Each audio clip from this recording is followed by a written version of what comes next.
ವ್ಯಕ್ತವಾಗ್ತಾ ಇದೆ. ಇದೇ ವಿಚಾರಕ್ಕೆ ಸಂಬಂಧಪಟ್ಟಂತೆ ಸೆಂಟ್ರಲ್ ಜೈಲಿನ ವೈದ್ಯಾಧಿಕಾರಿಗಳಿಗೆ ದರ್ಶನ್ ಪತ್ರ ಬರೆದಿದ್ರು. ಮನೆಯೂಟ ಕೋರಿ ವೈದ್ಯಾಧಿಕಾರಿಗಳಿಗೆ ಒಂದು ಪತ್ರ ಬರೆಯಲಾಗಿದೆ. ಕಾರಾಗೃಹ ಮಹಾನಿರ್ದೇಶಕರಿಗೂ ಕೂಡ ದರ್ಶನ್ ಪತ್ರ ಬರೆದಿದ್ದಾರೆ. ಚೀಫ್ ಮ್ಯಾಜಿಸ್ಟ್ರೇಟ್ಗೂ ದರ್ಶನ್ ಪತ್ರ, ಮೂರು ಪತ್ರ. ರಿಪಬ್ಲಿಕ್ ಕನ್ನಡದಲ್ಲಿ ದರ್ಶನ್ ಅವರ ಪತ್ರದ ಎಕ್ಸ್ಕ್ಲೂಸಿವ್ ಮಾಹಿತಿಗಳು ಲಭ್ಯವಾಗಿದೆ. ಹೇಳೋ ವಿಷಯ ಇಷ್ಟೇ, ಮನೆ ಊಟ ಬೇಕು, ನನ್ನ ತೂಕ ಕಡಿಮೆ ಆಗ್ತಾ ಇದೆ, ಹೀಗಾಗಿ ಮನೆ ಊಟಕ್ಕೆ ಅವಕಾಶ ಮಾಡಿಕೊಡಿ ಅಂತ ಹೇಳಿ ಒಟ್ಟು 3 ಪತ್ರ.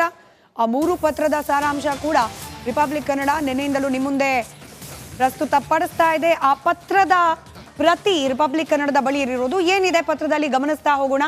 ಇದು ವೈದ್ಯಾಧಿಕಾರಿಗಳು ಕಾರಾಗೃಹ ಇವರಿಗೆ ಬರೆದಿರ್ತಕ್ಕಂಥ ಪತ್ರ. ವಿಷಯ ಎಕ್ಸ್ಟ್ರಾ ಪ್ರೋಟೀನ್ ಡಯಟ್ ನೀಡುವ ಬಗ್ಗೆ ಮನವಿ. ಈ ಮೇಲ್ಕಂಡ ವಿಷಯಕ್ಕೆ ಸಂಬಂಧಿಸಿದಂತೆ ವಿಚಾರಣಾಧೀನ ಬಂಧಿ ಸಂಖ್ಯೆ 6106 ದರ್ಶನಾದ ನಾನು ಕಾರಾಗೃಹದಲ್ಲಿ ವಿಚಾರಣಾ ಬಂದಿಯಾಗಿರ್ತೇನೆ. ಕಳೆದ 3 ತಿಂಗಳ ಹಿಂದೆ ನನಗೆ ಮೂಳೆ ಸಂಬಂಧ ಶಸ್ತ್ರಚಿಕಿತ್ಸೆ ಆಗಿರುತ್ತೆ. ನಾನು ದಿನನಿತ್ಯ ಕೆಲಸದ ನಿಮಿತ್ತ ಕಸರತ್ ನಡೆಸ್ತೇನೆ. ನನ್ನ ದೇಹಕ್ಕೆ ಪ್ರೋಟೀನ್ ಡಯಟ್ ಅವಶ್ಯಕತೆ ಇದೆ. ಕಾರಾಗೃಹಕ್ಕೆ ದಾಖಲಾದ ದಿನದಿಂದ ಇಲ್ಲಿನ ಊಟ ಮಾಡ್ತಿದ್ದೇನೆ. ಆರೋಗ್ಯ ಮತ್ತು ದೇಹದ ಮೇಲೆ ವ್ಯತಿರಿಕ್ತ ಪರಿಣಾಮ ಬೀರ್ತಾ ಇದೆ. ದೈಹಿಕ ಆರೋಗ್ಯ ಕಾಪಾಡಿಕೊಳ್ಳೋಕೆ ಕಾರಾಗೃಹದಲ್ಲಿ ದೊರೆಯುವ ಆಹಾರದ ಜೊತೆ ಎಕ್ಸ್ಟ್ರಾ ಪ್ರೋಟೀನ್ ಡಯಟ್ ಇರುವ ಆಹಾರವನ್ನ ನೀಡಬೇಕಾಗಿ ಮಾನ್ಯರಲ್ಲಿ ಮನವಿಯನ್ನ ಮಾಡ್ಕೊಳ್ತಿದ್ದೇನೆ. ನನಗೆ ಕಂಪ್ಲೀಟ್ ಆಗಿ ಜೈಲೂಟ ಬೇಡ ಅಂತಲ್ಲ, ಜೈಲೂಟ ಕೊಡಿ, ಅದ್ರ ಜೊತೆಗೆ ಎಕ್ಸ್ಟ್ರಾ ಪ್ರೋಟೀನ್ ಡಯಟ್ಗೆ ಪೂರಕವಾದ ಆಹಾರವನ್ನ ಕೊಡಿ. ನೀವು ಕೊಡ್ಲಿಲ್ಲ ಅಂದ್ರೆ ಮನೆಯಿಂದ ತರಿಸ್ಕೊಡಿ. ಇದು ದರ್ಶನ್ ಅವರು ಜೈಲಿನಲ್ಲಿರ್ತಕ್ಕಂಥ ವೈದ್ಯಾಧಿಕಾರಿಗಳಿಗೆ ಬರೆದಿರುವ ಪತ್ರ. ಬಹುತೇಕ ಇದೇ ರೀತಿಯ ಅಂಶಗಳನ್ನ 2 ಪತ್ರಗಳಲ್ಲೂ ಕೂಡ ಉಲ್ಲೇಖ ಮಾಡಿದ್ದಾರೆ ದರ್ಶನ್.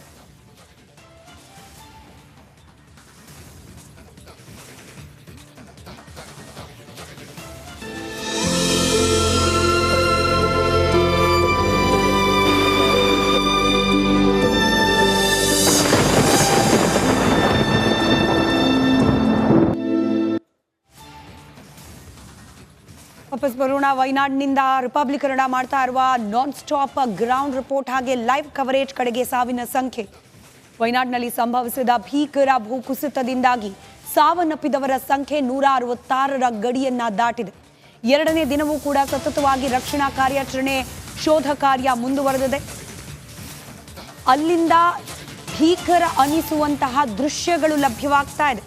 ನಮ್ಮ ಪ್ರತಿನಿಧಿಗಳು 3 ಪ್ರತಿನಿಧಿಗಳು ಅಲ್ಲಿ ನಿರಂತರವಾಗಿ ವಯನಾಡಿನಲ್ಲಿ ಈ ದುರಂತ ಸಂಭವಿಸಿರುವ ಪ್ರತಿಯೊಂದು ಮೂಲೆಯಿಂದ ಅಲ್ಲಿನ ಪರಿಸ್ಥಿತಿ ಯಾವ ರೀತಿ ಇದೆ ಅನ್ನೋದರ ದೃಶ್ಯಗಳನ್ನ ನಿಮ್ಮವರೆಗೂ ತಲುಪಿಸ್ತಾ ಇದ್ದಾರೆ. ಅದರ ಭಾಗವಾಗಿ ಮುಂಡಕೈ ಚೂರಲ್ಮಲದಲ್ಲಿ 300 ಮನೆಗಳು, ಇಲ್ಲೊಂದು ಮನೆ ಇತ್ತು ಅನ್ನೋದಕ್ಕೂ ಕೂಡ ಸಾಕ್ಷ್ಯ ಸಿಗದ ರೀತಿಯಲ್ಲಿ ನೆಲ ಕಚ್ಚಿ ಹೋಗಿದೆ. ಬರೋಬ್ಬರಿ 300 ಮನೆಗಳು ಭೂ ಸಮಾಧಿ ಆಗಿ ಹೋಗಿದೆ. ಆ ಭಾಗದಲ್ಲಿ ಉಳಿದಿರೋದು ಕೇವಲ 30 ಮನೆ ಅಂತ. 300-350 ಮನೆ ಕಡೆಯಲ್ಲಿ ಉಳಿದಿರೋದೇ 30 ಮನೆ.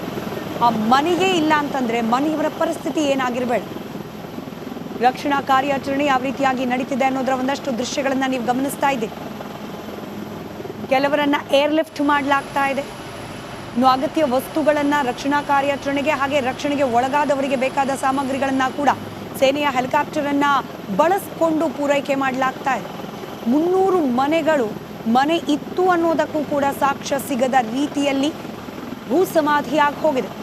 ಇದು ಅಲ್ಲಿ ಸಂಭವಿಸಿದ ಆ ಭೂಕುಸಿತದ ಭೀಕರತೆಗೆ ಸಾಕ್ಷಿ. ಗುಡ್ಡ ಕುಸಿತಿದೆ, ನದಿಯ ನೀರು ರಭಸವಾಗಿ ಹರಿದಿದೆ. ಆ ಫೋರ್ಸಿಗೆ ಶವಗಳು, ಈ ನೀರಿನಲ್ಲಿ ಕೊಚ್ಚಿ ಹೋಗಿ ಕ್ಷಣ ಮಾತ್ರದಲ್ಲಿ ಪ್ರಾಣವನ್ನ ಕಳೆದುಕೊಂಡವರ ಮೃತದೇಹಗಳು 100-150 ಮೀಟರ್ ದೂರದಲ್ಲಿ, 150 ಕಿಲೋಮೀಟರ್ ದೂರದಲ್ಲಿ ಲಭ್ಯವಾಗ್ತಾ ಇದೆ. ಇದು ಅಲ್ಲಿ ಸಂಭವಿಸಿದ ಭೂಕುಸಿತದ ದಾರುಣತೆಗೆ ಸಾಕ್ಷಿಯಾಗಿರ್ತಕ್ಕಂಥದ್ದು. ರಕ್ಷಣಾ ಕಾರ್ಯಾಚರಣೆಯ ದೃಶ್ಯಗಳನ್ನ ಕೂಡ ಗಮನಿಸ್ತಾ ಇದ್ದೀರಿ.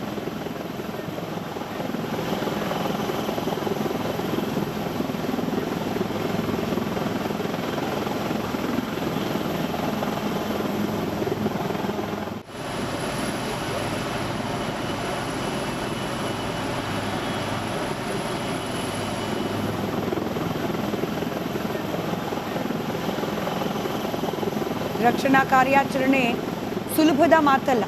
ಎಂಥದ್ದೇ ನುರಿತರಾದರೂ ಕೂಡ ಅಲ್ಲಿರುವ ಪ್ರಕೃತಿಯ ವಿರುದ್ಧ, ಆ ಪ್ರಕೃತಿಯ ಆ ಶಕ್ತಿಯ ವಿರುದ್ಧವಾಗಿ ನಿಂತು ರಕ್ಷಣೆ ಮಾಡೋದು ಕೂಡ ಸುಲಭವಾದ ಕೆಲಸವಲ್ಲ. ಒಂದು ದೃಶ್ಯವನ್ನು ಸದ್ಯಕ್ಕೆ ಗಮನಿಸ್ತಾ ಇದ್ದೀರಿ. ರಕ್ಷಣಾ ಕಾರ್ಯಾಚರಣೆ ಯಾವ ರೀತಿ ನಡೀತಾ ಇದೆ ಅನ್ನೋದಕ್ಕೆ ಸಾಕ್ಷಿಯಾಗ್ತಾ ಇರುವ ದೃಶ್ಯ ಇದು. ಹಗ್ಗವನ್ನ ಬಳಸ್ಕೊಂಡು NDRF ಹಾಗೆ ಸೇನಾಪಡೆ ಎಲ್ಲರೂ ಕೂಡ ಹಗ್ಗವನ್ನ ಬಳಸ್ಕೊಂಡು ಹರಿತಾ ಇರುವ ನೀರಿಗೆ ಅಡ್ಡಲಾಗಿ ಅಲ್ಲಿಂದ ಒಂದು ಭಾಗದಿಂದ ಮತ್ತೊಂದು ಭಾಗಕ್ಕೆ ಜನರನ್ನ ರಕ್ಷಣೆ ಮಾಡಿ ಕರ್ಕೊಂಡು ಹೋಗುವ ಪ್ರಯತ್ನವನ್ನ ಮಾಡ್ತಾ ಇರೋದು. ಕೆಳಭಾಗದಲ್ಲಿ ನೀವು ನೀರಿನ ಫೋರ್ಸ್ ಅನ್ನ ಗಮನಿಸಬಹುದು.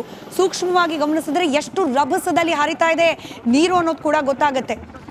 ಹಾಗಾಗಿ ರಕ್ಷಣಾ ಕಾರ್ಯಾಚರಣೆಯೂ ಕೂಡ ಸುಲಭದ ಟಾಸ್ಕ್ ಆಗಿ ಉಳಿದಿಲ್ಲ. ಮಳೆ ಈಗಲೂ ಕೂಡ ಆಗ್ತಾ ಇದೆ.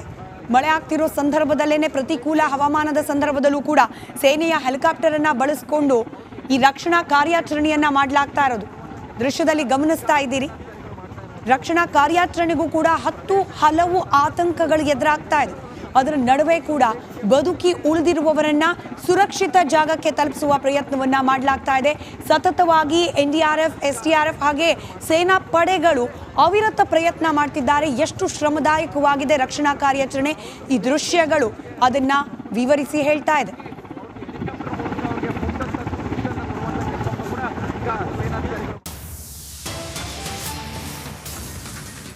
ಕೇರಳದಲ್ಲಿ ರಕ್ಷಣಾ ಕಾರ್ಯಾಚರಣೆಗೆ ಮಳೆ ಅಡ್ಡಿ.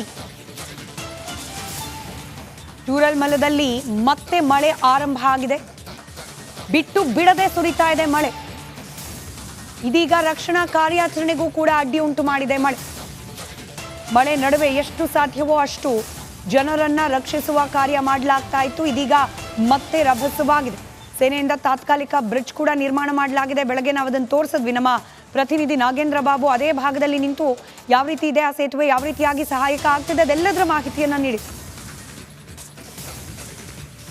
ಸತತ ಪ್ರಯತ್ನ ಮಾಡಲಾಗ್ತಾ ಇದೆ.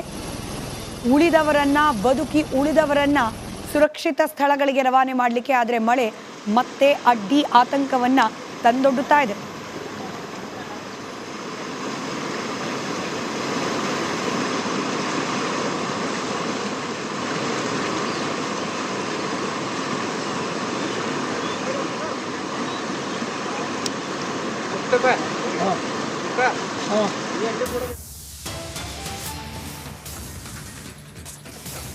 ಗುಡ್ಡ ಕುಸಿತದಲ್ಲಿ ಸಿಲುಕಿದವರ ರಕ್ಷಣೆಗೆ ಹರಸಾಹಸವನ್ನ ಪಡಲಾಗ್ತಾ ಇದೆ.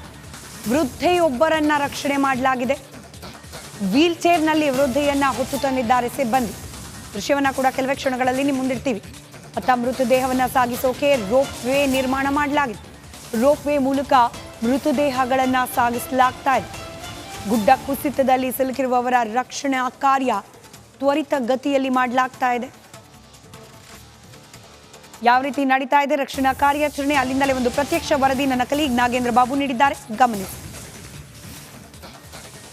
ಕೇರಳದ ವಯನಾಡಿನಲ್ಲಿ ನಾನಾ ಭಾಗದಲ್ಲಿ ಗುಡ್ಡ ಕುಸಿತ ಆಗಿ ಇವತ್ತು ಸಾವು ನೋವುಗಳು ಹೆಚ್ಚಾಗ್ತಾ ಇದೆ.